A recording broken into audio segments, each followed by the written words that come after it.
हनुमान् श्रीपदो वायुपुत्रो रुद्रो नघोजरः अमृत्यवीरवीरश्च ग्रामवासो जनाश्रयः धनदो निर्गुणः शूरो वीरो निधिपतिर्मुनिः पिङ्गाक्षो वरदो वाग्मी सीताशोकविनाशकः शिवः शर्वपरो व्यक्तो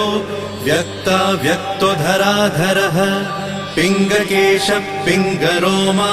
श्रुतिगम्यः सनातनः अनादिर्भगवान् देवो विश्वहेतुर्जनाश्रयः आरोग्यकर्ता विश्वेशो